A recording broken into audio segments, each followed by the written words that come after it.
یک داستان مشهورتری که شاید شما او را شنیده هم باشین، در دوران خلافت عباسی ها بود غالبا، زمانی که معتصم خلیفه عباسی در دوران خلافت ازی بود، یک زن در امپراتوری روم توسط امپراتوری روم اسیر میشه و این گپ او ندا میکنه و معتصم، یعنی از معتصم خلیفه عباسی کمک میخواد و این گپ به معتصم میرسه. معتصم بر امپراتور روم نامه روان میکنه و در نامه اصولا شما میدونید یک سلسله از معیارهای دیپلماتیک باید رعایت شود، فلانی صاحب بزرگوار فلانی یک گپ باید باشه، اما به خاطر که اونها یک کار به اصطلاح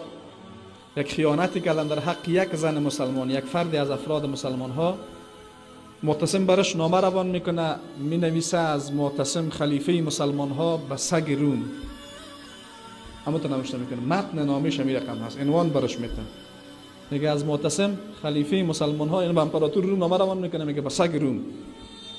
میگه ما خبر رسیده که تو یک زنی از زن مسلمان را به خود اسیر کردی، اگر به مجرد رسیدن نامه ما این زن مسلمان را با کمال عزتمندی پس دوباره به سرزمین های اسلامی نمیاری، قسم به الله هست با او لشکری به جان تو میایم که اولش در پیش تو رسیده باشه و اخیرش هنوز از پیش من ختم نشده باشه. در بغداد بود مرکز خلافت، یعنی از روم، از بغداد تا روم لشکر ادامه پیدا بکنه و هنوز ختم نشده باشه و مجردی که نامه معتصم بر امپراتور میرسه و بسیار عزت و احترام زن مسلمان را رها میکنه. پس زمانی که مسلمان ها عزت را در تمسک به دین خود میدانستند، عزتمندترین مردم بودند، اما زمانی که امین معیار تغییر کرد، معیارها تغییر کرد و چیزهای دیگه را مسلمان ها عزتمندی دانستند، الله اونها را ذلیل کرد و متاسفانه میبینیم امروز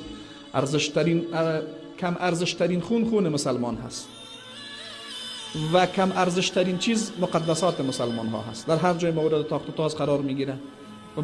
به شکل بسیار فجیانه اهانت میشه، به قرآن اهانت میشه، به رسول الله صلی الله علیه و سلم اهانت میشه، زنان مسلمان مورد حمله قرار میگیره، سرزمین های اسلامی مورد تجاوز قرار میگیره، خون مسلمان ها ریختانده میشه و هزارها جنایت دیگه که با همه وجود رو احساس میکنیم.